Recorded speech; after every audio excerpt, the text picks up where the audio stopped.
Hi, everyone. Thanks for joining. We're going to wait a couple of minutes for everyone.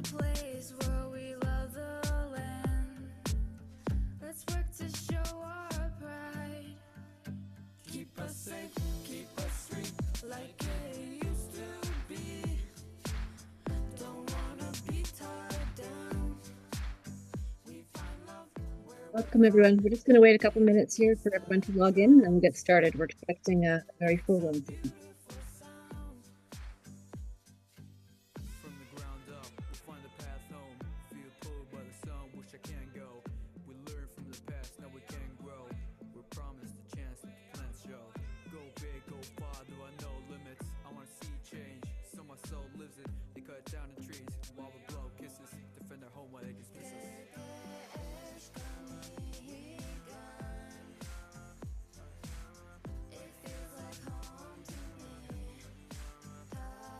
Okay.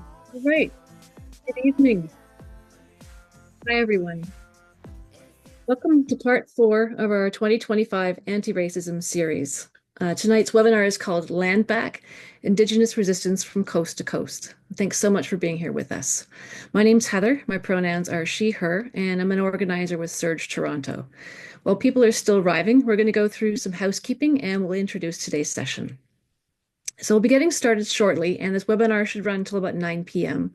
Thanks for joining us. First, some access and tech notes. Liz, can you move us to slide 2? Thanks. So we have 2 interpreters joining us to provide ASL. Thank you so much to Christina and Vernice. And thank you to Pro Bono ASL for providing ASL interpreters for our event today. Just a reminder to myself and to all the other speakers to speak clearly so that the event is as accessible as possible. We also have automated closed captioning for today's webinar. If you want to use captioning, you can turn it on with the CC button at the bottom of your Zoom screen, or else you can find Show Subtitle under the More menu. There are some opportunities for participation tonight. The chat is closed, but the organizers will be using it to share links and clarifications throughout. If you have questions for the organizers or for our incredible speakers, we're asking you to use the Q&A function, and you can see that at the bottom of the screen. Volunteers are going to be available to help out with logistics issues, and the speakers will answer some of your questions during the webinar. Tonight's event is being recorded, and if we get permission, we'll share the recording. Just a heads up, there's going to be a component tonight where we're going to move some money. This webinar is free. It's not mandatory to give, but we do encourage folks to get excited about redistributing resources this evening to 2 fantastic organizations. Liz, can you move us to slide 3? So this workshop is part 4 of our annual Introduction to Anti-Racism series. These workshops are not intended to be the be-all or end-all of anti-racism, but they're meant to be a good jumping-off point to further our learning. Anti-racism is lifelong work and lifelong learning, and our hope is that these workshops are useful to you wherever you're at in your own journey. The workshops are hosted by SURJ Toronto.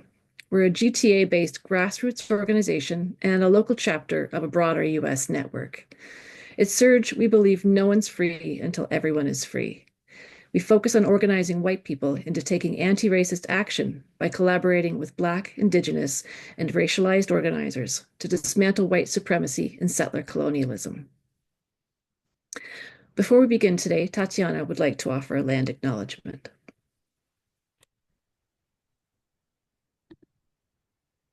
Thank you, Heather. And hello, everyone. My name is Tatiana, and I'm a member of SURJ Toronto. I'm joining this Zoom from the North Shore of Lake Ontario, fed by the Humber, Don, and Rouge rivers, which has been a site of human history for thousands of years.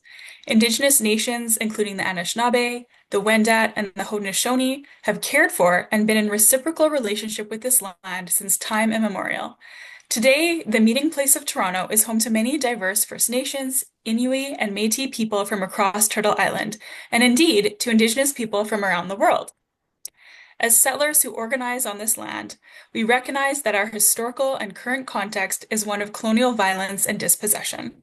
We seek to be accomplices in dismantling colonialism and repairing its harms, and we celebrate and honor Indigenous sovereignty, resistance, and resurgence. Toronto is subject to Treaty 13 with the Mississaugas of the Credit and the Williams Treaties signed by the Crown with multiple Mississaugas and Chippewa First Nations. Contrary to the colonial narrative, these treaties were not land purchases and did not grant consent for displacement and settler dominance. A rich history of Indigenous diplomacy offers alternative narratives rooted in relationship and reciprocity to the colonial story of conquest and ownership. The two-row wampum between the Dutch and the Haudenosaunee, with its parallel rows of white and purple beads, expresses a relationship of respect and mutuality rather than the hierarchical relationship the colonizers sought to impose. Settlers and Indigenous nations must travel side by side, neither interfering with the other's life. The Treaty of Niagara covenant chain between the British and the Anishinaabe expresses an ongoing relationship that must be tended to and renewed. Relationships between peoples need consistent nourishment, in the same way that the chain must be polished from time to time. The dish with one spoon wampum belt, initially between the Anishinaabe and Haudenosaunee, eloquently expresses an ethic of mutual care and sharing for the territories around the Great Lakes. When the dish is passed around, each party takes only what they need, ensuring that there is ample abundance for all, and there are no lives at the table. At SURJ Toronto, a predominantly white settler activist organization that works to dismantle white supremacy and colonialism, we honor our relationships with grassroots Indigenous organizations that share these goals by, for example, redistributing funds, supporting direct actions and demonstrations, and amplifying messaging in our events and our communications. We work in solidarity with grassroots partners who are caring for their communities and working to upend colonialism. These include Indigenous-led organizations such as No More Silence, Toronto Indigenous Harm Reduction, and solidarity groups such as the Grassy Narrows Solidarity Network. We recognize that our efforts are imperfect and that we participate in and benefit from the ongoing harm of colonization. We commit to an ongoing process of learning, accountable action, and solidarity with Indigenous-led struggles for justice, sovereignty, and decolonization. Today's panel is vitally important.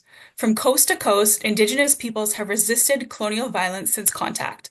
The situation today, rising fascism, the rollback of fundamental rights related to gender expression, reproduction, and mobility, the increase in nationalist narratives which erase Indigenous existence, ongoing resource extraction which ignores free, prior, and informed consent. All of this may seem new and scary for many of us, especially those of us who are settlers. Yet, Indigenous peoples have resisted these destructive forces for centuries. We must learn from Indigenous-led struggles, and we must resist in steadfast solidarity. Thank you.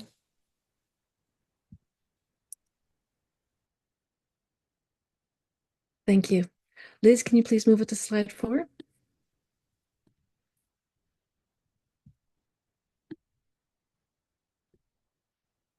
So we have 4 amazing speakers with us today and an amazing moderator.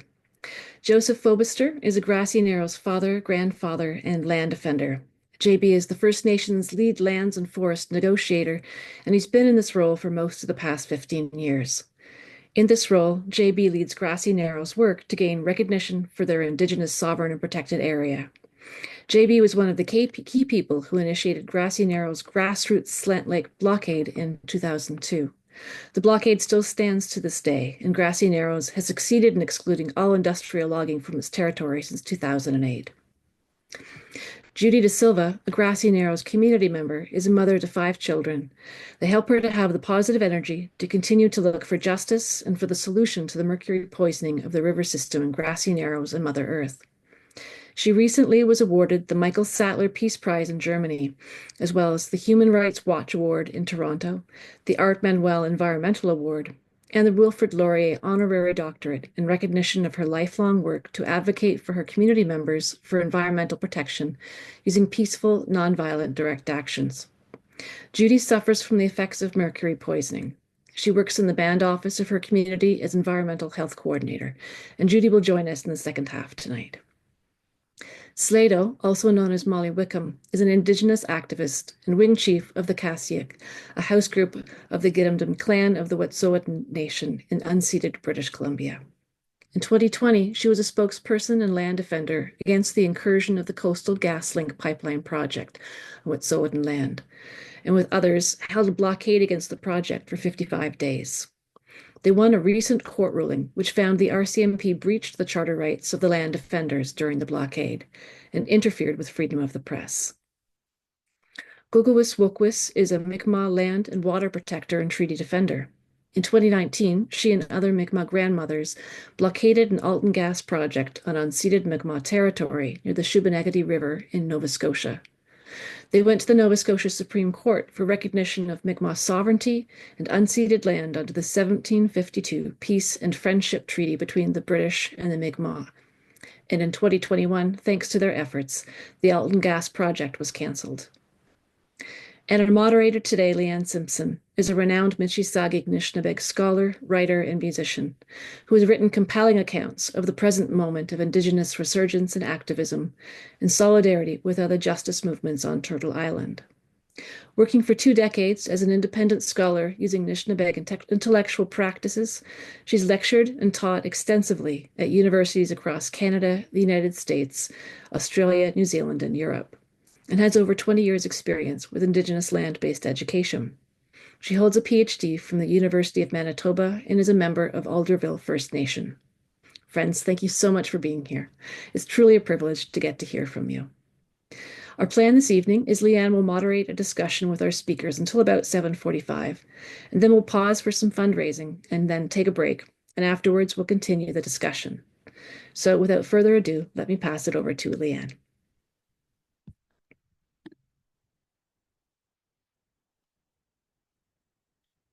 Ani Kiniwaya. Hello, everyone. Girigabiju Nidenewema. Kinigachi Nishnabek Oguming Nidonjaba, Nagojawani Megwadoda, Bidas Musake Nidijnakas. I use she, her pronouns. I'm coming to you today from Nagojawani or Peterborough, Ontario. I am a member of Alderville First Nation. I am Michi-Sagik Anishinabek. Michi-Sagik is where the word Mississauga comes from, and it means at the mouths of the river that drain into Lake Ontario or Chinabish. Miigwech to SURJ for organizing us today, for your incredible land acknowledgement, and for including us in your work, and for all the work that you do in the community to redistribute funds, to support our direct actions, and to educate our friends and neighbors. And Shimigwech to all of you for joining us today. We have 4 outstanding Indigenous leaders with us today. I think the most important Indigenous leaders in Canada, all of whom work on the front lines, protecting Indigenous lands and peoples from extraction and extinction. There is a tremendous knowledge on this panel in terms of organizing, mobilizing, and sustaining Indigenous resistance. There is also tremendous love on this panel, love of the land, of the water, of our cultures, and of our peoples. I'd like to start our discussion today by asking each of our panelists to talk a little bit about what your community or what your movement is facing in this moment. So just give us a little bit of an update about where you are and what you're facing. Sledo, can we start with you?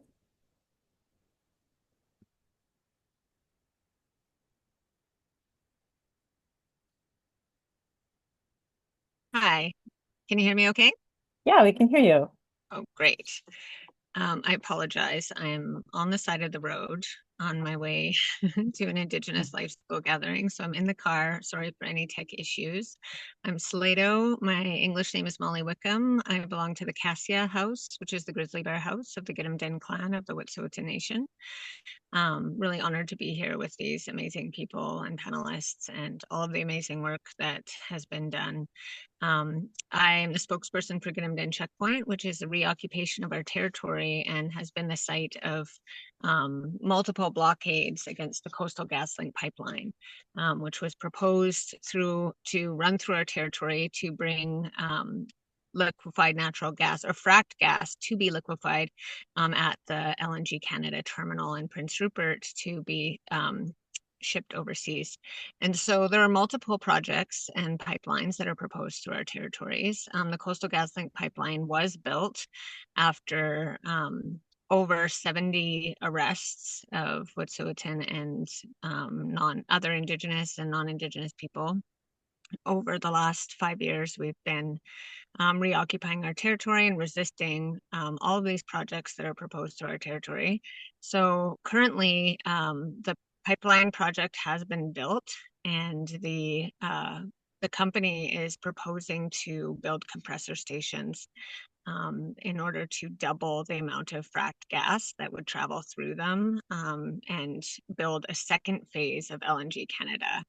And so we know that this is not the only pipeline project. There are other pipeline projects that are proposed to our territory. We're also facing a lot of other projects in other territories, as well as open pit coal mines. And so we are really looking at how can we be more proactive? How are we reoccupying territory and being strategic about our sovereignty, about asserting our jurisdiction on our territories, about being prepared for conflict? How do we recover from conflict? How are we upholding Anaknuatan? That's our laws, Wet'suwet'en law that comes from the land and the waters and everything that lives on the land, that comes from the Yinta.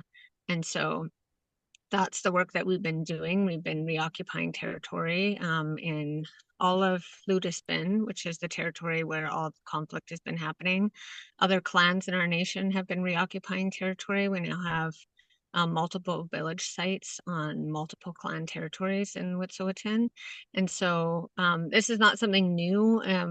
Unistoten for the last 10 years, over the last 10 years, has been reoccupying territory, and it has slowly caught on to multiple different clans within our nation and other nations, other neighboring nations as well. And so we're continuing to do that. We're continuing to build infrastructure to be strategically planning and being out on the land and practicing and asserting our jurisdiction and our laws, and breathing life back into laws that have not been practiced for a long time. And so we want to be more focused on those kinds of things rather than being responsive to any sort of industry, because we know that even though all of this conflict has come from Coastal GasLink and the state, we know that and have always asserted that this isn't just about this one pipeline. Our conflict is, our resistance to this project comes from a deep belief in Anaknuatan, in our laws. And so that's where we're at today, I would say. Miigwech. Gogolthwis, what's going on in your community, in your nation right now?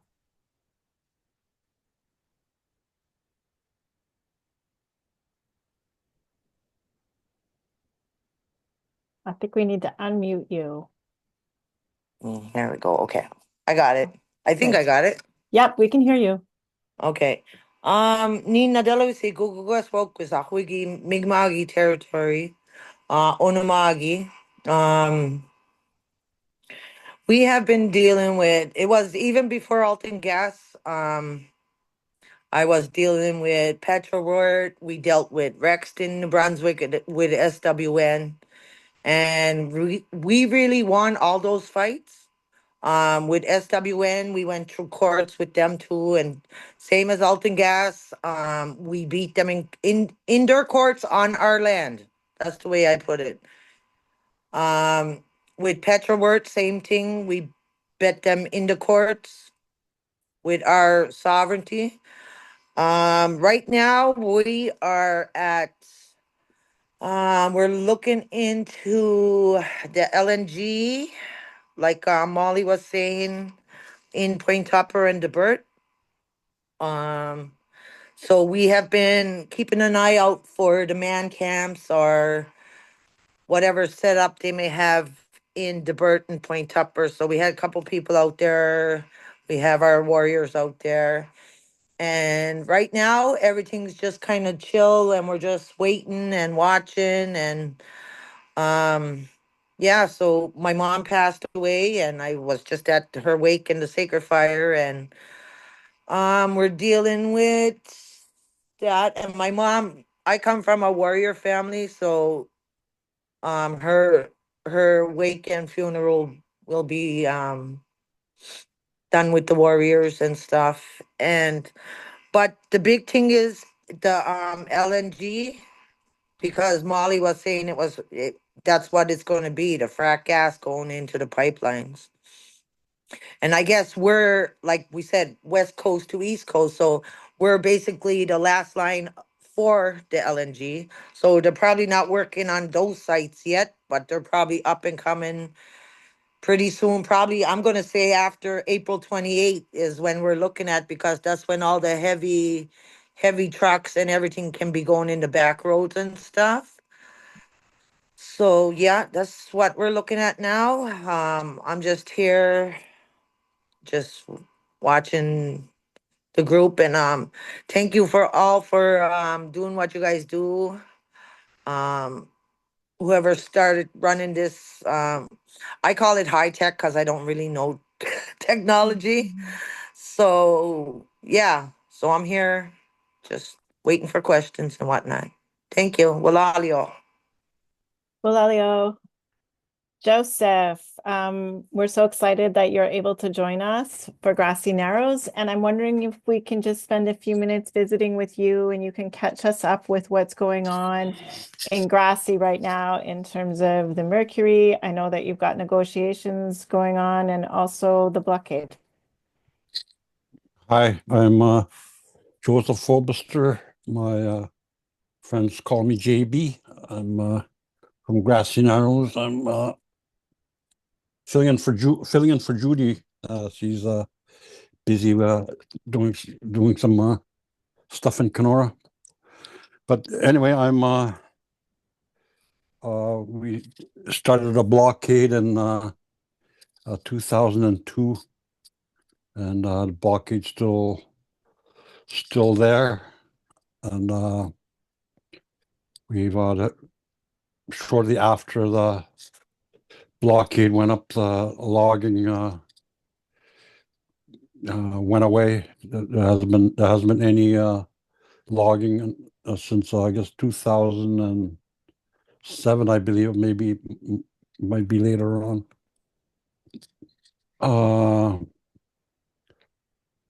We've had a lot of, I guess, Grassy Narrows has been known as having the longest standing running blockade in Canadian history. Still goes on today, and people are still don't want any more logging. In fact, in 2015, our community went to voted what they wanted on the land, and what we actually had a vote in the community, and the community voted overwhelmingly to not have any industrial activity on our territory. I go back a long time. I was born in 1956. I went to residential school. Shortly after residential school, I think my parents. I left not long after I entered, so my parents didn't want me to go back, so we went into hiding for a couple years until the school was established in our community.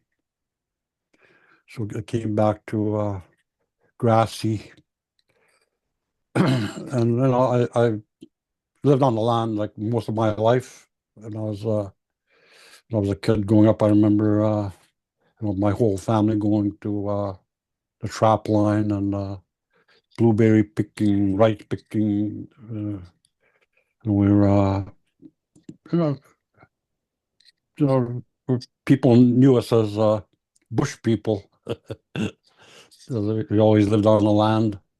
We exercised our right to trap and hunting and fishing took part in all that stuff.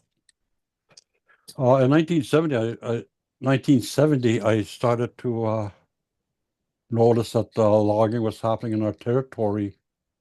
It started with my mom, my dad, and I were at the trap line when we came back. There was came into some clear cuts, and my dad said, "What, what's going on here?"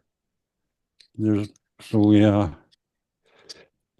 I'd heard I had heard of clear cuts, but it wasn't happening in our territory.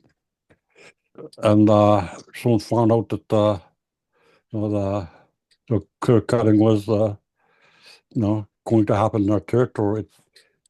We were living like, peacefully, and these clear cuts were coming closer and closer to our territory. And our trap lines were getting logged over. People were complaining that their trap lines were getting cut without their permission or without their consent. So we're thinking, we gotta stop this. And our first thought was to let's go to MNR. They can stop these bad guys from uh, stopping this illegal hunting, not realizing that MNR were part of uh, the game. I guess they're both profiting from our territory. So that didn't work. We tried several times to stop logging. We went protested at these logging businesses. We went to Queens Park. We went to Ontario Legislature, the Office of the Minister of Natural Resources to voice our concern. Nothing happened. So 2002, we decided, well, let's put up a blockade. Let's stop these guys ourselves. So we did that, and the police were involved, but it wasn't. They said that there was nothing going on here. What you guys are doing is illegal. So we had the police, saying that they weren't going to interfere. So that was a very positive thing to happen for us. So so we were successful that way. We got a lot of support from a lot of the environmental groups, and it became known, throughout I guess internationally, that Gracie was standing up against these logging giants, and so that's so lately in 2018 our chief and council declared the territory as a protected area using Grassy Narrows law. We've implemented the no harvest area, and I think the government of Ontario recognizes that. In fact, they've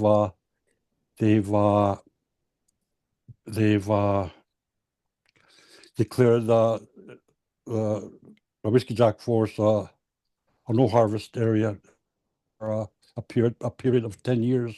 In 2033, I believe, is when logging may or may not happen.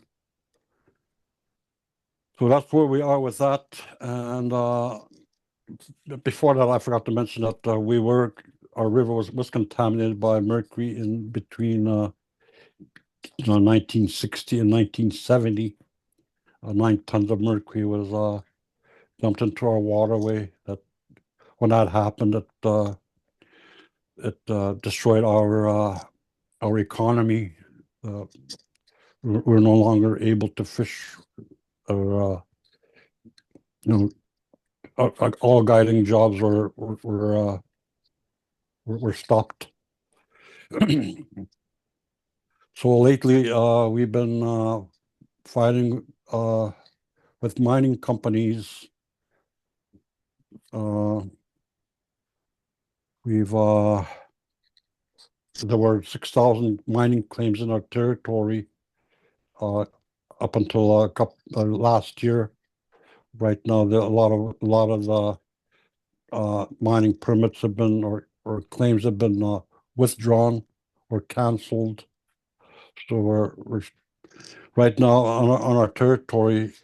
I, I don't know how big it is, but we've managed to stop all industrial activity on our territory. Right now, we're pretty sitting comfortably with no industrial activity. Uh,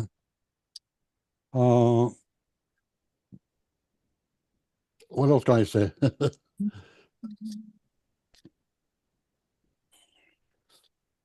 Why don't we do another question, and then we'll give you a few minutes to think, and we'll come back Yeah, to you, Joseph. sure. When I'm listening to the three of you talk, I'm really struck by this long arc of Indigenous resistance and how our peoples have had to been mobilized to protect our land and our culture and our peoples for hundreds and hundreds of years. And so when you guys are talking, I feel really proud of our ancestors and proud of the work and the sacrifices that your movements have made in order to get us to this point. You've also all spoken a little bit about your homeland and your lands. And Sledo, you mentioned sort of recovering from conflict, reoccupying land, and why that is so important to your people, breathing life back into our systems of governance and our laws. Can you talk a little bit about your relationship to your homeland and how your ancestors motivate and inspire you to do the work that you do? Sure. I think that's a huge question. Um, my relationship specifically has been that I moved home. I was displaced from my community, but I moved home when I was pregnant with my first child. And I actually moved out onto the land. And so I built a cabin with my ex-partner, and we built it with our bare hands. We had 7 volunteers and we built it in 14 days. Nobody had ever built a log cabin before who was there. We had a couple of construction people. And we just reoccupied the territory because they were going to make the lake that we live on into a tailings pond, from a molybdenum mine. And so being on the land and not having grown up with my culture or my teachings really taught me everything that I needed to know. I did a lot of work. I did the Indigenous governance program in university, and it really pushed me to go home and to learn from the land, and I had read about how our laws come from the land, our laws come from the water, our laws come from how our relationship to the land. And so I really just saw how that actually functions in real life. I understood how our ancestors were so in tune and just knew what to do and how to do it according to the way that they lived their lives. And I think that when we live our lives, like Joseph was saying, how his family was a bush family. So they would know how to conduct themselves. They would know what they needed to do and what was at stake. And by being on the land and also like the warriors that are out there monitoring the land, those are really important things that are so critical to having that relationship and understanding the moves that we need to make, and the way that we need to protect things, the importance of them, and also just coming from our way of life and our ancestors. I said recovering from conflict. It's one of the hardest things when it's your land that I call it, people call it burnout. And I came up with a a new name for it, intergenerational battle fatigue, because it's so much more than just organizing or being, resisting something. This is something that our ancestors, our bloodlines, we have it in us, that this has been an ongoing thing for generations, for, thousands of years even, because people have always known and have always defended their lands, whether it was from colonization or whether it was from other nations or whether it was from like a disease or other phenomenon. People knew how to, and the importance of protecting their land. And so that's in us, I think, in our blood, in our connection with our ancestors, in our connection to the land. And from that relationship and the ways that our laws have been developed, we have those very clear instructions that we have to be in tune and in alignment with the land and the water and everything that relies on it. And so it's really important to me to think about that and think about the amazing ancestors that have gone before me. That, our matriarch, her mother, the original Timberwolf, she held the name Timberwolf in Cassia. And she was a mother of many, many children whose her husband died. She raised them. She hunted moose. She had a whole garden. She made all the things. And so when it gets hard, I think about those women that lived out on the land, that did what they had to do and were so strong and such inspirations to other people, because other people aspired to be like them. They aspired to be as strong as them. They aspired to have the knowledge that they had. And they were very generous and free in teaching their community and empowering them. So I often take, I think of them and I take direction from the behaviors and actions that they took in this movement, I would say. Glad. Kukuis, what kind of inspiration do you take from your ancestors? Why is your homeland so important to you? Oh my goodness. I was raised in a warrior family. So I was raised with our ceremonies. I was raised like Buddy said from Grassy Narrows there. Um with the animals, the hunting, the fishing. All my uncles, they hunted, they fished, they lived off the land. And that's the way we were taught. And when I think of our ancestors, I'm going to say this. Half of my uncles went to Oka. They stood the front lines in Oka with many of the warriors there. I was only 12 years old, I think, when that happened. Um, as for our ancestors, I feel my ancestors every time I'm down on the front lines.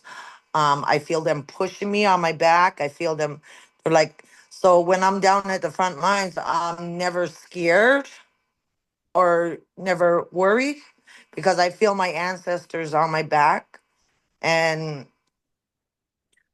as for it's all connected. It's everything's connected. The animals, the medicines we live off, the animals that we live off in the wilderness. And along with all that, we have ceremony too that we have to do on the lands and everything. That's very important part of it. And that's the way I was raised with ceremony. Every time you go out and pick medicines, you got to lay your tobacco. You have to do your prayer.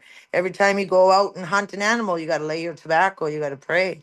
That's all a ceremony. And I remember once Josephine Mandamin, the water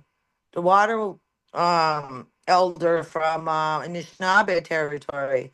She once told me because I was trying to do everything and I was getting so flustered and everything. And she goes, and she took me aside. Google West, come here. And she took me aside and she goes, do you know the KISS formula? And I was like, no. And I was busy trying to do something. She said, hold on. She goes, the KISS formula is keep it simple, stupid. And so from then on, I started doing simple ceremonies. Like sometimes in one day I can do 10 ceremonies right quick in my head. I don't need nobody. I don't need to do a performance for anybody. You know what I mean? And so I always know my uncles are with me, and now within a year and one day, my mom will be with me, and she'll be probably the one on my back too, and tapping my back. And but I come from strong ancestors, and my great grandfather was a grand chief. Um, so every time we're there at the front lines, I try to include our medicines, our animals, our food, our ceremonies. And I always remember what Josephine said, the KISS formula, keep it simple, stupid. And yeah, I'm a very proud Mi'kmaq woman. And now I have 7 grandchildren. I have 7 Nujijas with me. And 2 of them were born out of the hospital, not in hospital. They were born at home in ceremony. Um, As for, oh yeah, another thing we're dealing with is the lithium mines. The lithium, they're trying to find lithium here too, down in the valley. And as for living off the land, like Molly said, we have 2 truck houses established. We call them truck houses because of the 1752 treaty. We have one in Stewiacke and we have one in Windsor. So yeah, basically, I hope I answered your questions, and I'm still listening. Thank you. Aw- Walalio. Awesome, Mulalio. We have to start to switch gears now into the fundraising part of the webinar. So I'm going to ask Slato just to talk a little bit about what we're fundraising for, the organization, and then maybe we'll end with just a short couple of sentences from Joseph about what we're fundraising for in terms of Grassy Narrows. So we're going to be putting funds towards the Gidimt'en Healing Fund. We've been doing a lot of work realizing that it's sustainability of the movement that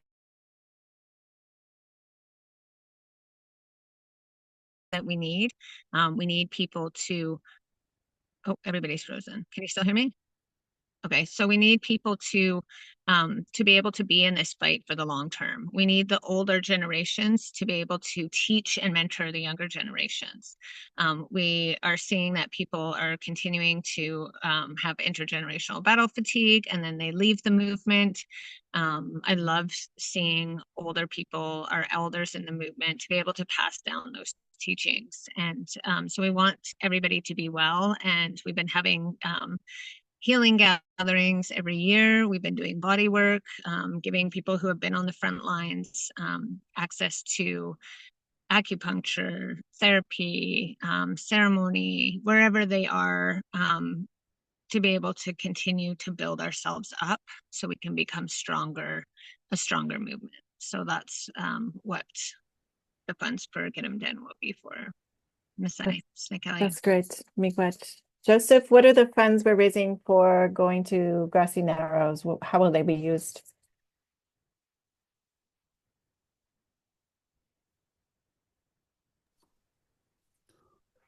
I'm not. I'm just finding out this out now. Oh, But we have a lot of work that we need to do.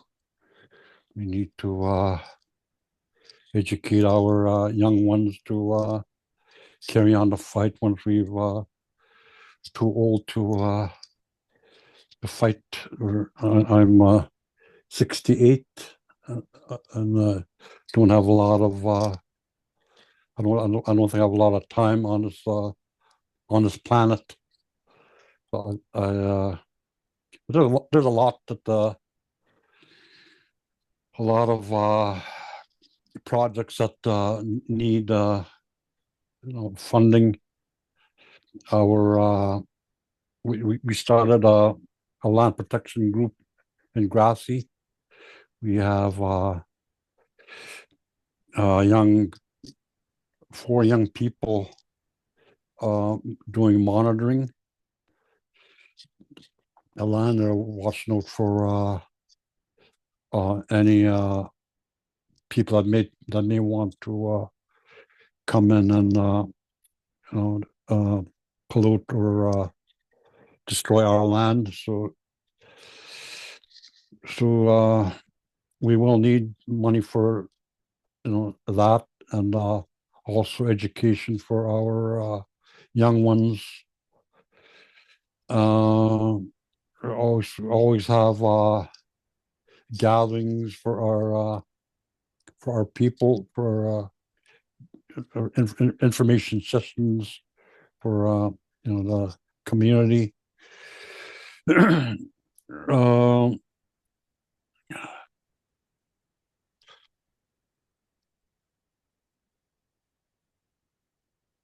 have a lot of projects that we need to carry on. Mercury contamination, continues to be a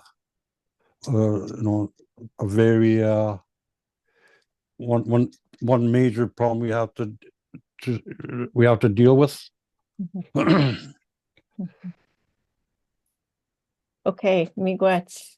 I'm now going to pass things over to SURJ, and we'll do the fundraising portion of the event. Hey, thank you so much, Leanne, Joseph, Slato, and Kugwis. And for this first part of the discussion, I'm learning about what it means to have your ancestors at your back, to reoccupy territory, and to hold a blockade for more than 20 years. I'm sure folks in the audience have lots of questions, so I want to encourage you to please ask questions in the Q&A. But before we get to the rest of this discussion about Indigenous resistance and sovereignty, let's jump into some resource redistribution. It'll be quick and fun, and then we'll take a short break. Stephanie and Liz, over to you.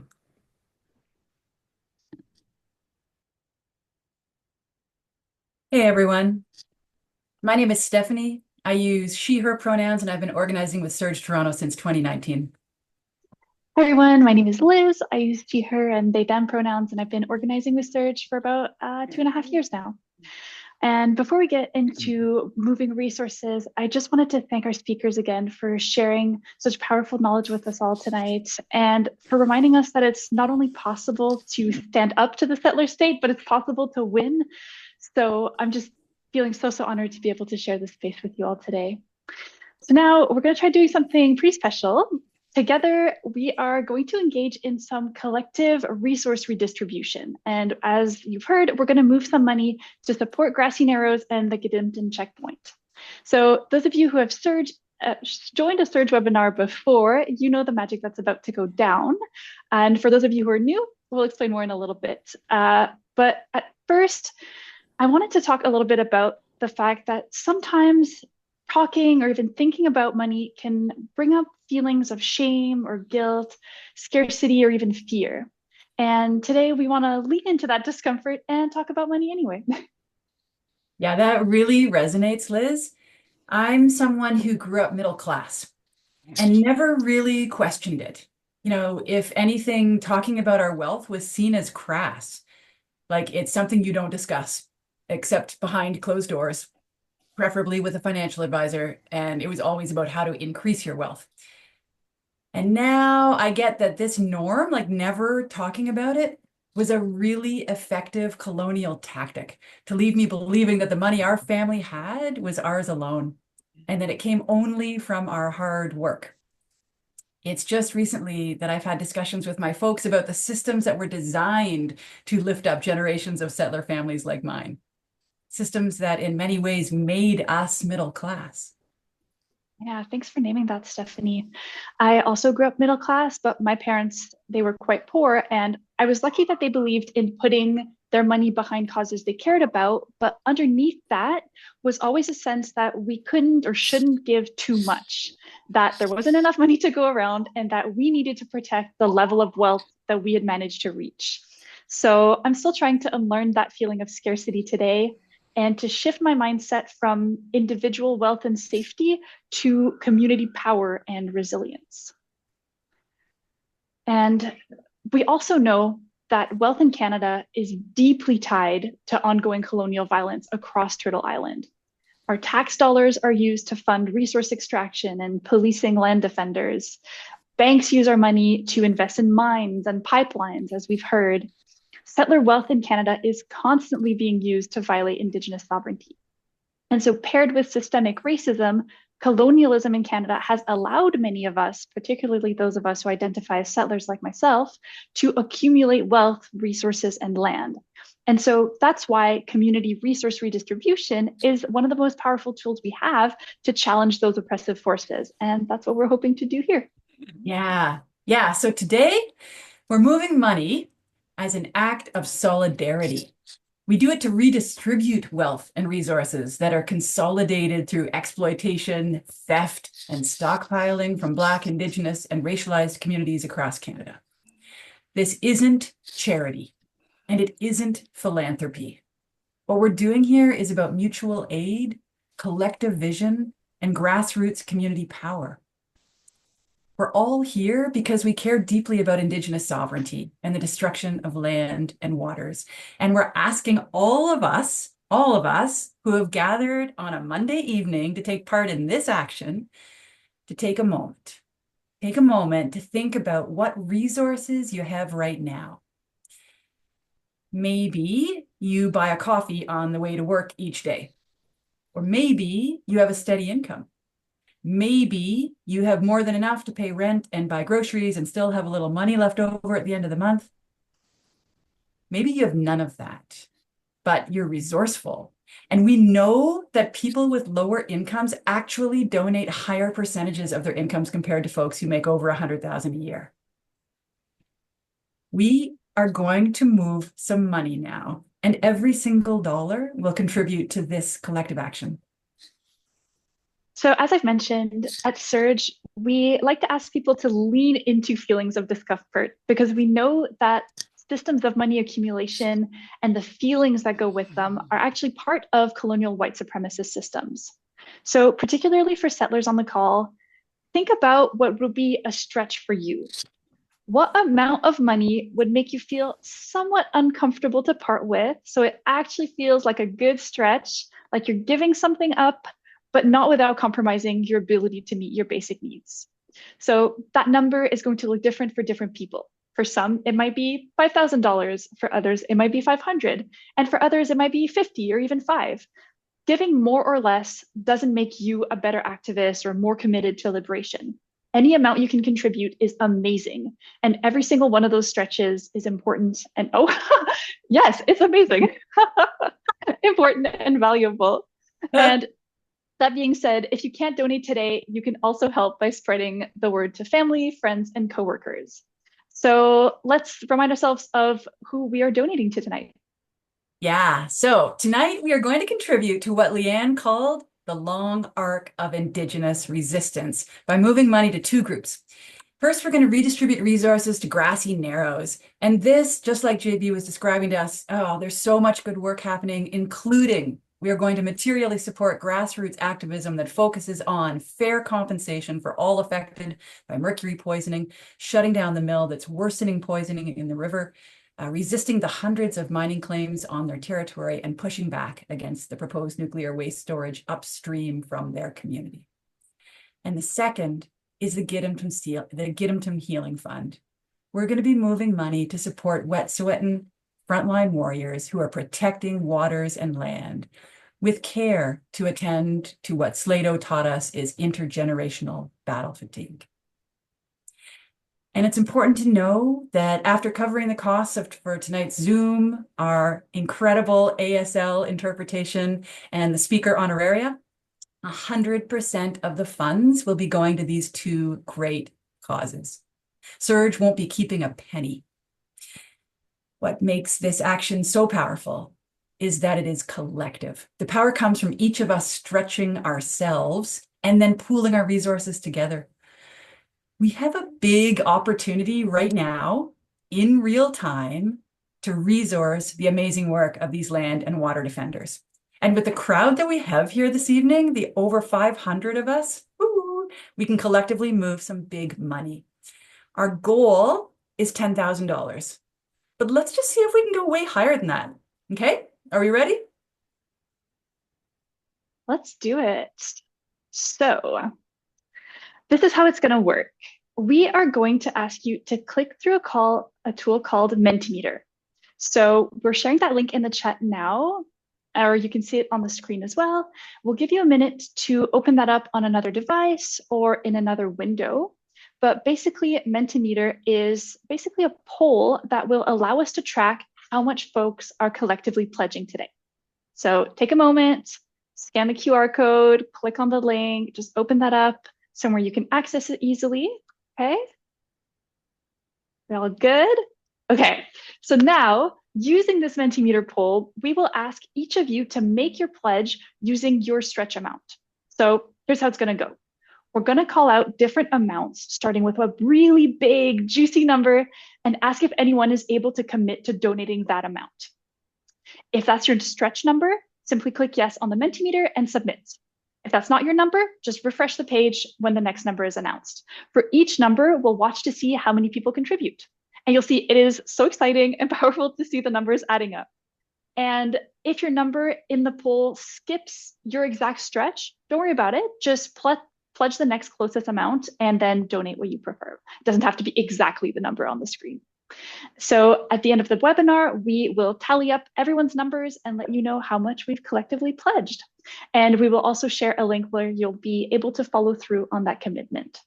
So now, if you've all had the chance to open Mentimeter, I will ask Tom to start sharing the Menti screen. Okay, so let's start with a practice question so everyone can get familiar with Mentimeter.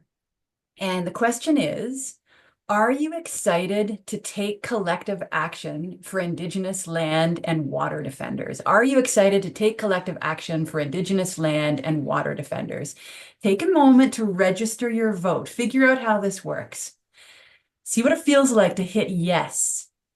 So we're already up to, look at that, just past 100. See, that's amazing. Come on, there's almost 500 of us on the call, and we've just zoomed right past 100. See if you can find your way into Menti. See what it feels like to hit the yes. Yeah, great work, everybody. There's no rush here. Find your way in. So exciting. I love seeing the numbers roll in. This isn't even the pledging. Yeah. Okay. All right. Great job. That was our practice. Let's get to the real thing. So our goal tonight is to move at least $10,000. So our idea is let's just start right there, right? Like, is there anyone who's ready to make a big, bold pledge for $10,000? Any take what? We already Okay, now we're going for the stretch. We're going way past the 10,000. Thank you, thank you, thank you to the person in our midst, right? In our collective where that was their stretch. Whew. Okay, that's something. All right, let's move on to the next. How about 5,000? Is there anybody where 5,000 is your stretch when you're thinking about the part that you want to play in the collective tonight, contributing to moving money to these two orgs? These two groups. Is there anybody where the number for you tonight is 5,000?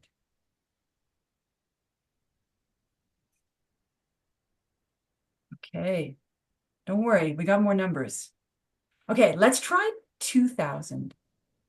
When you were thinking about your stretch, Liz, you put it so beautifully, like that stretch that it just makes you feel like you're really giving something up without compromising your basic needs. Is there anyone for whom that's $2,000 tonight?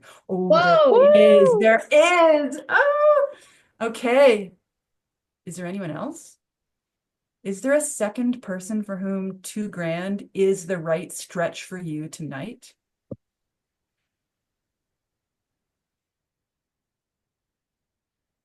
All right. Then maybe your number is 1,000. Maybe this is what you've been waiting for. We're like, oh, and it is. Here's someone ready.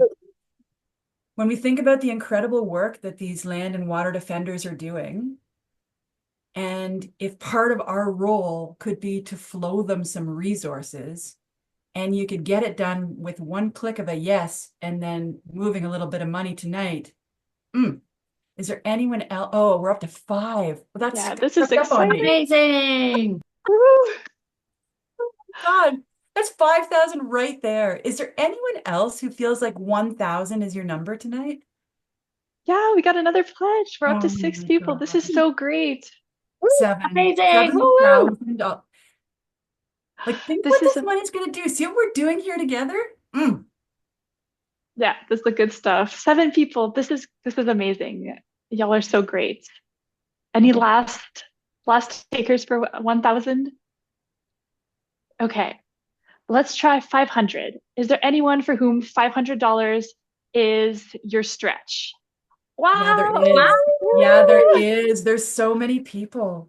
This is so great. We're already up to thousands of dollars moving to support land and water defenders. Amazing. This is Yay. amazing. Wow, and the numbers just keep coming. This is great. Ooh, 13 people. I don't know if you feel I've got goosebumps. Wow. honestly. It's so cool. Okay.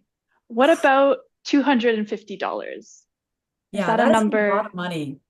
Yeah. Ooh. 2 people already. 8, 9. I can't even keep up. This is so great. 17 people. 18. Oh my gosh. 20. Wow. This is Siri, what is 250 incredible. times 23? Yeah, that's so much.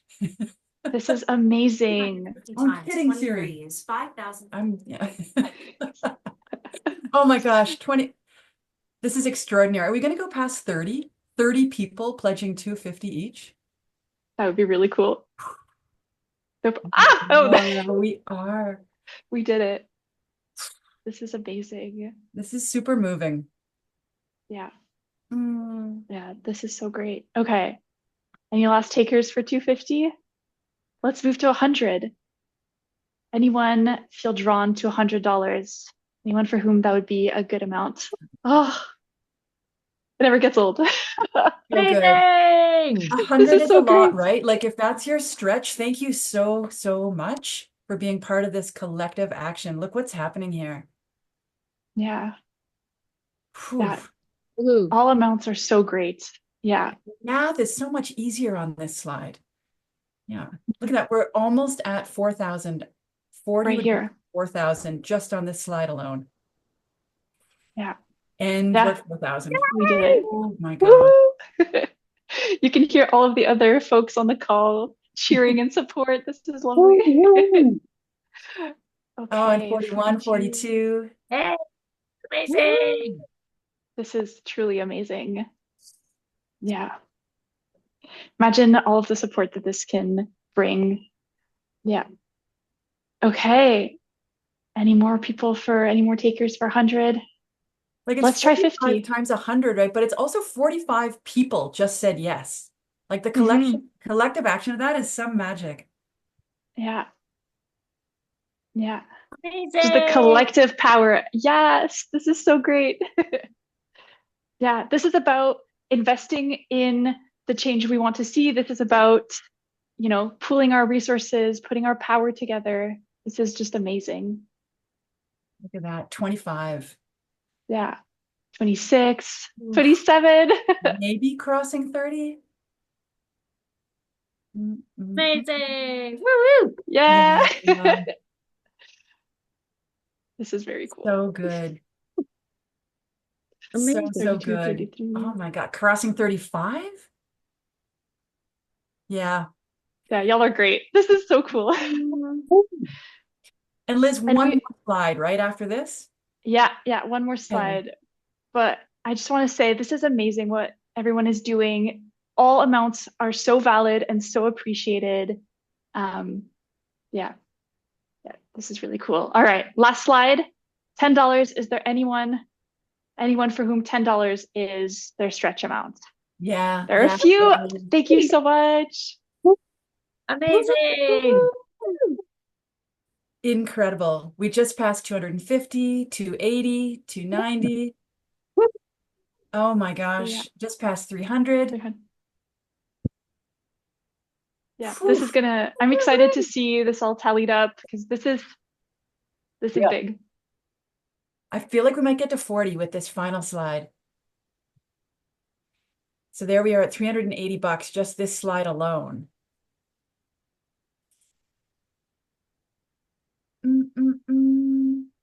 Yes, we And did there we it. go. There we go.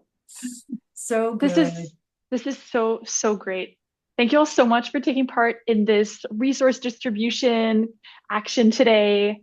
I'm so excited to see this all tallied up. I just wanted to thank you all again for participating. This has been so great. Yeah, so what happens next? Like, I'm just having so many feelings right now, but back to the script. Okay, so we're posting instructions for how to complete your donation in the chat now.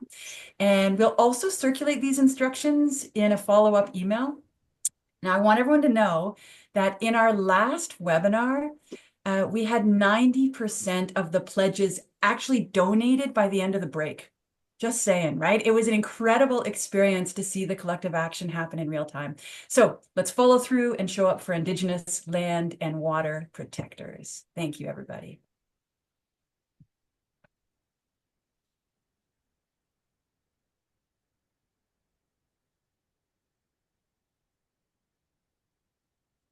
Thanks so much for that, Stephanie and Liz.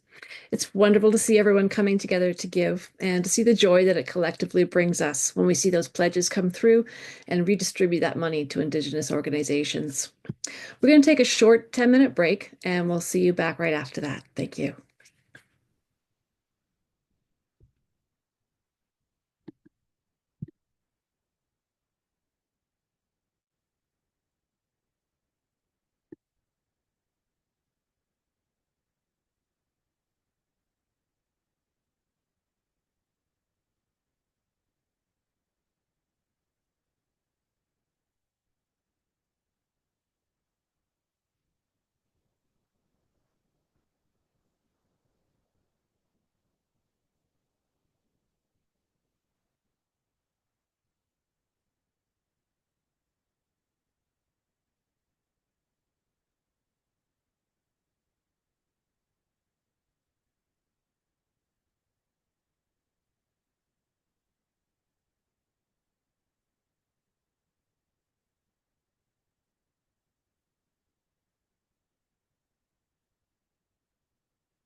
Welcome back, everyone. Thank you for that amazing fundraising participation. Now, let's return to Leanne and our great panelists for the final half hour. Please feel free to ask any questions in the Q&A, and our speakers will try to respond to some of them. Liz, can you please close the slides? Thanks. All right, Leanne, over to you. Thank you. That was amazing. What a generous group of folks we have on the webinar. I'm wondering if my panelists are back. Oh, yeah. So I'm going to continue with our conversation and incorporate some of the questions that we've got coming in on the Q&A. Joseph, this one is for you. Folks are wondering about the elder care home at Grassy. Can you update us on that? Is it up and running? What's the status on the elder care home? Construction just started a few weeks ago. There's a lot of activity right now. With the beginning of construction, we're expecting the building to be complete. I hear might be about 3 years before it's complete. So we're all looking forward to it. We're all looking forward to having our people that are in care in other places come back home. So that's where we are, and there's a lot of employment being created through the project, and that's greatly appreciated. Okay, great, thank you. For Slido, in addition to showing up for rallies and supporting financially, what are some of the material ways that organizers and organizations can get involved and support your nation's struggle? Are there ways to support that continue the building of solidarity networks across allied organizations and groups? Yes. We do have if you visit yintoaccess.com, there are a list of ways that people can be involved. We do have some infrastructure projects happening right now. And so we do have a build camp that's coming up in May. And we also will have more call outs for support with the infrastructure, so people can actually come out to the INTA and contribute. People can, we're also going to be having a speaker series. We don't have a clever name for it yet, but it'll be including Indigenous, I call them the OGs in the movement, to talk about how to conduct ourselves in organizing and how to treat one another and how to be in the movement according to our laws and our teachings and also experience. And so getting people involved in those, helping to spread the word, and witnessing what we have been doing and continuing to follow along, because that creates a lot of safety for us when we put call outs for support, that when more eyes are on the situation, it really it helps us out a lot. Awesome. So this is a question for everybody. With the Trump administration in the United States, we're seeing an increased interest in natural resources and extraction in Canada in terms of oil and gas, forestry, mining. We're also seeing, because of the tariffs, an increase in Canadians interested in resources on our territories. Are you guys seeing this increased pressure in your own homelands and your own territories? And how do you think Indigenous people should be responding? Who wants to go first? Plato, do you want to go first? Sure. Particularly in Wet'suwet'en territory, we're seeing the second phase of LNG Canada and the pipelines in our area being highlighted as one of the industrial projects that's going to be fast-tracked. that essentially whichever, and they've all said it, whichever government gets in, that's going to be on the number one list things to do that are going to be fast tracked is this second phase of LNG Canada, which means more pipelines through our territories and other territories. I really encourage people, and I think that this is a big, a good job for non-Indigenous folks also, but especially for our people. I think that ensuring that Indigenous people are able to see and adopt practices and ways of life and ways of thinking that create more sustainability. And so we can become less dependent on the state. And that's all about what we're trying to do by reoccupying our territories, building infrastructure, building homes, relying on our traditional practices, those kinds of things, so that we don't have to be reliant on the state. We have elders in our territory when, during the Depression, they didn't even notice. They didn't even know that there was a depression because they weren't reliant on the state. And the more independent we are from the state as Indigenous people, the more powerful we are, not only physically, mentally, spiritually as individuals, but as nations. And so I think that a job of, settler folks and non-Indigenous people is to validate and also support that way of resistance. And so I think that, there's a lot of fear mongering. There's a lot of, real threats. There are real threats, but there's also, this frantic fear that we're going to be taken over, that we're not going to have anything, that we're going to suffer. And people will, I think, regardless of whoever, gets in the election. But also, I think that we have to become more dependent on one another. And I think that's beautiful, the mutual aid, the concept of mutual aid, what we just witnessed happen and I love how they said redistribution, no, what did they say? Redistributing money or something. But just that idea of how we can rely on one another, and we always have, that's part of our teaching and way of life. And when we're relying on one another and we're supporting one another and everybody's getting their needs met, then we're not relying on the power that is at the same time oppressing us. So that's what I would suggest, and that we're going to see that in real time very, very soon. And so we need that solidarity. We need that, we need to be dependent on one another and be held up by one another. Thank you. Kuis, do you have things that folks can be doing to support Mi'kmaq peoples who are organizing to protect their homelands? I know before I said we didn't need any funding and stuff like that, but to give it to grassing arrows and getting them. What Molly said about the Great Depression, I got goosebumps because an elder here, he told me the same thing happened here.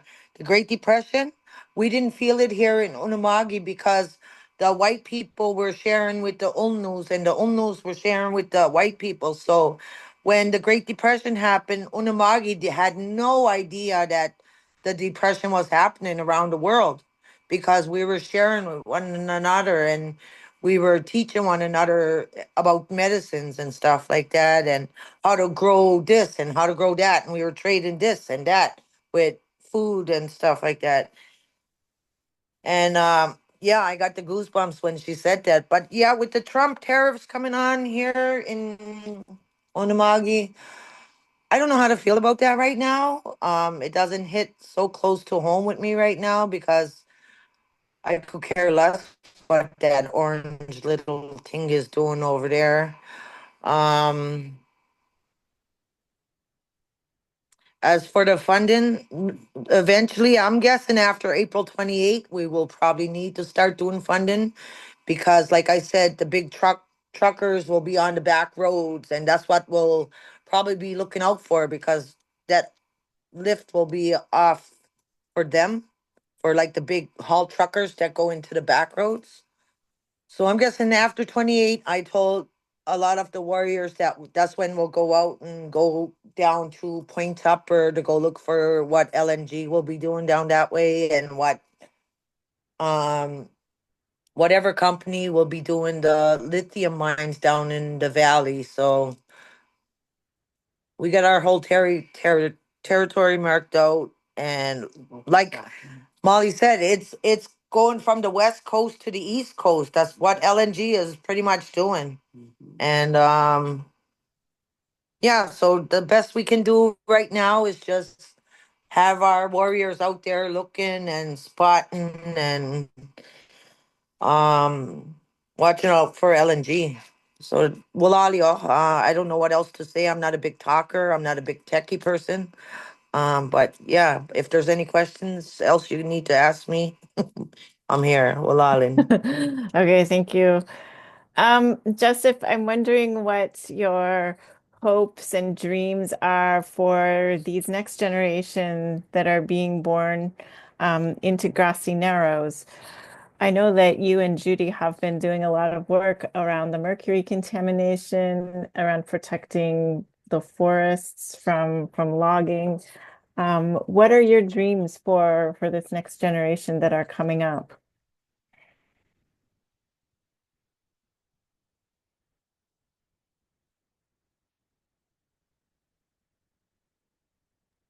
Can't mute it. So I'm very nervous about what's going to happen after like Judy and I you know eh, stop existing. I'm worried about the what will happen to the future. I'm not. I'm very nervous about listening to these politicians talk about the Trump tariffs and that, and there's going to be a lot of pressure on them and more pressure on us as land defenders, because uh, it's they're going to want some of our land to make these pipelines happen, and I'm not very confident in some of the some of the nearby communities that are closer to where the pipelines will happen. We're sort of quite a distance from where I expect these pipelines to go, and I'm not hearing anything positive from them. They're already saying that things will need to be done, and those things that need to happen will affect us. So I'm all I can say is I hope we can uh, uh, have something for our future generations, our children, our grandkids. I hope they can carry on the fight that we've started. I feel confident. At the same time, I'm nervous. Yeah. I'm confident that the kids will carry on. Our community is very strong to its opposition to industrial activity. And I'd like to mention that I really didn't expect to hear what I'm hearing, especially with donations. There's a lot of generosity out there that I didn't realize was out there. I really didn't expect, well, I wasn't sure what I was getting into when I joined this call. And thank you so much for what you guys do. Thank you very much. Me too, Joseph. I thought we were going to maybe make $75 or $100. So I also feel really overwhelmed and moved at how much support people have shown for you guys tonight. I'm wondering, we have some younger Indigenous folks in the audience at the webinar. And the life of a land defender is not easy, as you all know. It's a lot of sacrifice. It's a lot of very, very hard work. It can be quite lonely. There can be conflict in our communities. So I'm wondering, if you have any advice for our young people who are trying to get things going in their communities, who are trying to find each other and are trying to become land defenders.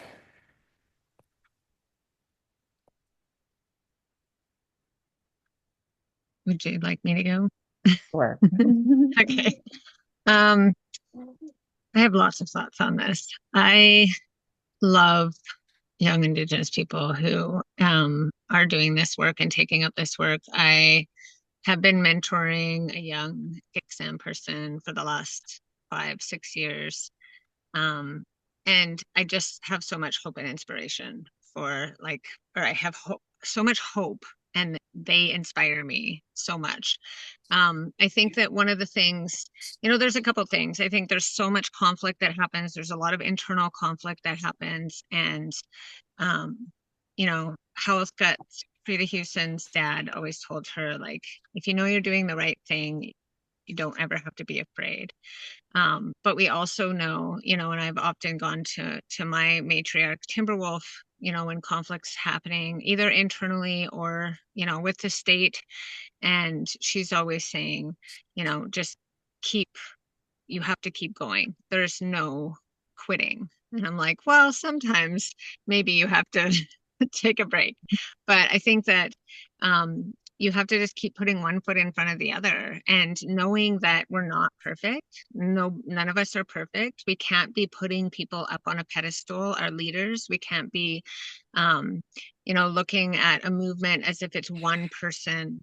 As if it's one person leading the movement, because we know from our history, we know from organizing that it takes how many people to put on this to put on this panel, to put on this call, to organize this one thing.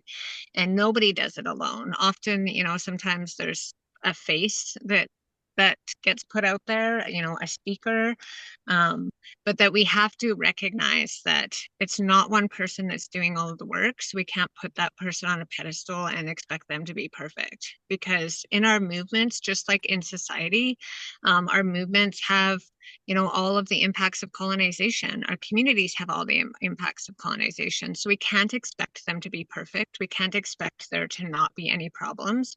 And when those problems do arise, we have to be able to hold them in a way that is going to help us all grow together. We can't be trying to take down whole movements because one person has done something wrong or because one problem has come up. So I think we just have to be way more understanding and compassionate in our movements with one another, in order for us to be strong, which is one of the reasons why we're doing the healing work.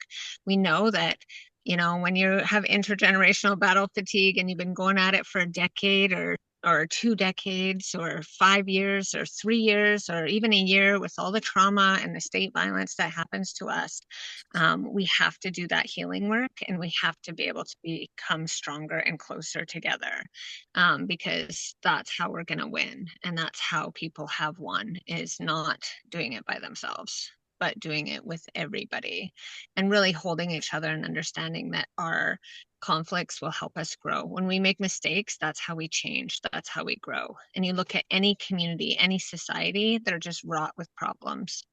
And I think that a lot of times in our frontline communities, those problems exist, but we're also visioning what our communities are going to look like.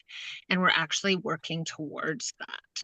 And so to really like hold and uplift those pieces of it. What's that? Thank you. Kukuis, do you have any advice or words of support for younger Indigenous people who are beginning to organize to protect their land and are interested in becoming land defenders?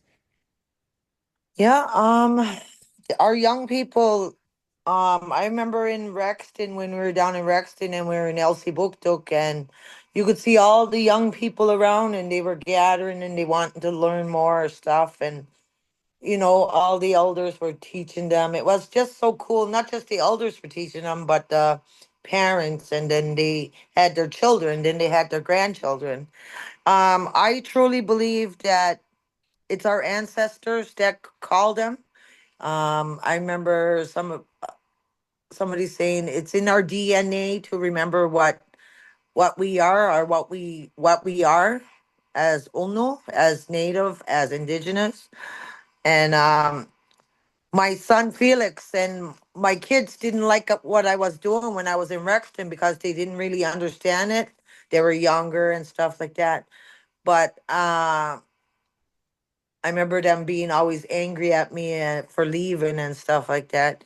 And I remember my son Felix, I don't know, Molly might know him because he was down with us in Alton Gas. In Alton. Yeah, I know. He was down there with us at Alton Gas, and he was about 16 years old when he first came down and he started learning. It was, like I said, our ancestors call our young ones, and they pushed them. They pushed them towards what we have to do as Indigenous people because we have been doing this for thousands and thousands of years. And so, anyways, my son Felix, Molly, I don't know if you know him, but he was down there in Wet'suwet'en territory. He was up there for about, I'm going to say a good 6 months with you guys. He was up on the trap line, doing the trap line up there. I'm proud of him to this day. He's doing his thing and he's teaching his kids, and I'm teaching my grandchildren. And also, I remember being perfect. It's called perfectly imperfect. That's what we all are. Nobody's above any. I remember my Uncle Seven always telling me, I said, Uncle, you should be up there on the pedestal with the chief and council because, he's done everything. He was the war chief here. And he goes, no, Dus. He goes, don't ever put me up there. Don't ever put me up on that pedestal. I don't want to be there. He goes, we're here. We're humble. We're together and we're in ceremony. And that's where it starts, in ceremony. And yeah, I just wanted to let Molly also know that my son was out there too, Felix Bernard. But yeah, that's all I have to say right now. I don't know what else to say. Walalio.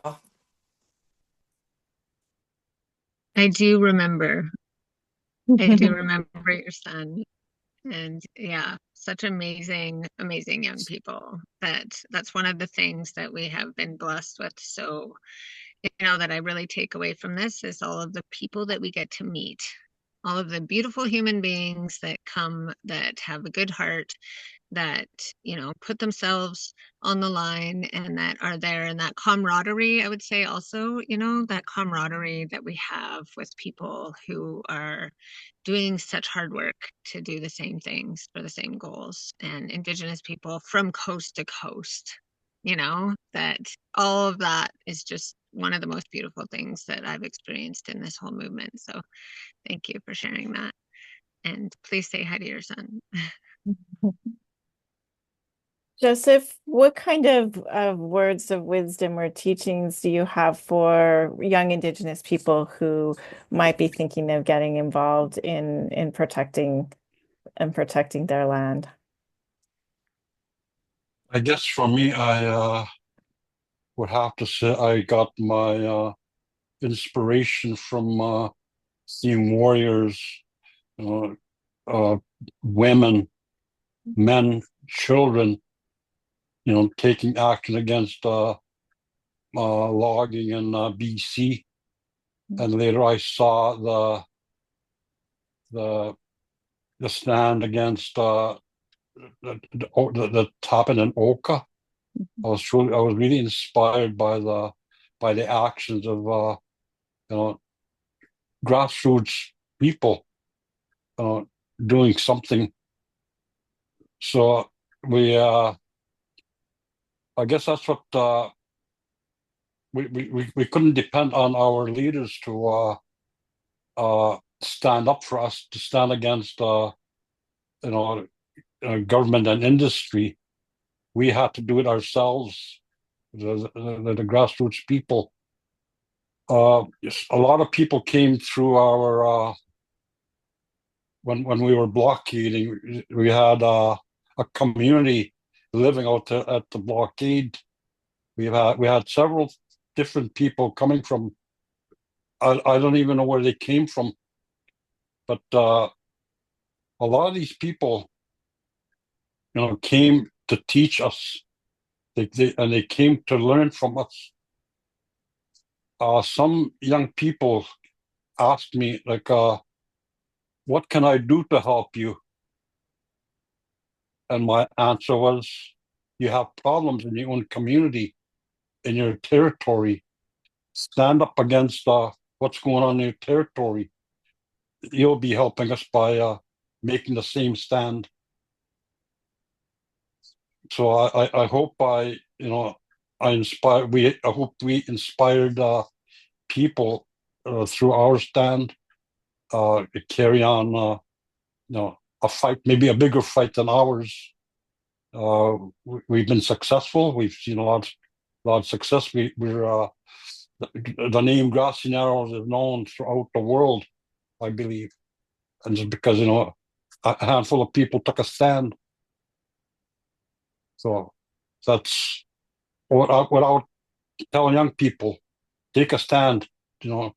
Fight the injustices that are going on in your community. I think that's very good advice for all of us as well. Figure out what the problems are locally in your own communities, whether you're Indigenous or non-Indigenous. Find a couple of friends or comrades and figure out what you can do to assist the groups that are already working in your community. And if they're not working on the particular issue that you've identified, start small and start doing something. So that's, I think, a really beautiful teaching that you've given us all to think about. And I want to thank the three of you, because I think that you, in my own life, your movements have been very inspiring and educational for me. And I feel like you guys are tremendous leaders in the Indigenous community and tremendous teachers. So I'm very, very honored to have been in conversation with all of you. I'm really grateful that you took the time out of your tremendously busy schedules to be with us tonight. And I really appreciate all of the wisdom that you've shared with us. So I am now going to pass things back over to the SURJ team.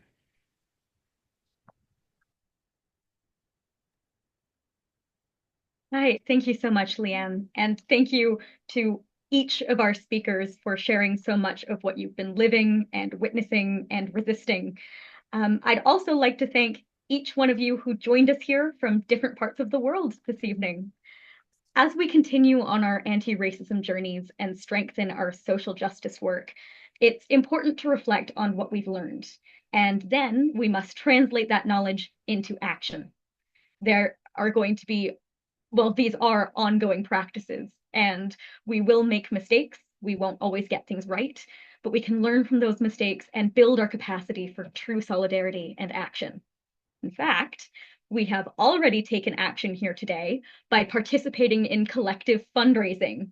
We have done the calculations, and together we have pledged $29,420, and we have already raised $26,000 in Action Network. It is so incredible to see what we can do when we join forces together. So thank you, everyone. Please continue to send in your donations through the links that we will be dropping again in the chat right now, and we will get those resources into the hands of the three organizations right away, Liz, would you mind opening the slides and going to slide 8? Thank you so much. So, to move into even more action and build on what we've learned today, here are some additional ways that you can get plugged in right now. So, you can sign the Mercury Justice Petition to demand that the Canadian government compensate Grassy Narrows fairly for their suffering from a mercury crisis and put an end to industrial threats to their territory. You can organize a screening of documentary Yinta, sign an open letter for the 6 big Canadian banks, or host a teach-in about Wet'suwet'en. You can also complete the Land Back course from the Yellowhead Institute. It is a free 7-module online course where you can learn more about the ways that Canada dispossesses Indigenous people of the land and the strategies that communities are using to get it back, as well as considerations for the future of the Land Back movement with references to climate activism and solidarity with non-Indigenous communities. Additionally, even more you can do. You can support the work of local grassroots organizations that are doing incredible work to support Indigenous peoples, such as No More Silence, who aim to develop an international network to support the work being done to stop the murders and disappearances of Indigenous women, girls, trans, and Two-Spirit people, and Toronto Indigenous Harm Reduction, who provide support to unhoused Indigenous folks, many of whom are survivors of residential schools, the 60s scoop, and other devastating impacts of colonization. These are only some ways to get involved. There are countless ways to take action. Never forget that when we act collectively, we become a more powerful force for change. Liz, if you could please go to slide number 9. Thank you. One final action that I'll plug is to join SURJ. I myself joined SURJ Toronto pretty recently, and I am so grateful to have been warmly welcomed into a community of people who are also on the journey of anti-racism and anti-colonial learning. Already, I have learned so much about what it means to show up in solidarity and how we all have skills and experiences that are so valuable to the movement. If you have been wanting to take action, but you're not quite sure where to go, SURJ is a really great place to start, and I cannot encourage you enough to reach out. Finally, our sincerest gratitude to Joseph, Slado, Gugawis, and Leanne for sharing the gifts of their time, experiences, and knowledge. Thank you to everyone who helped us to organize this webinar and to each of you who attended. Good night, everyone. Thank you so much.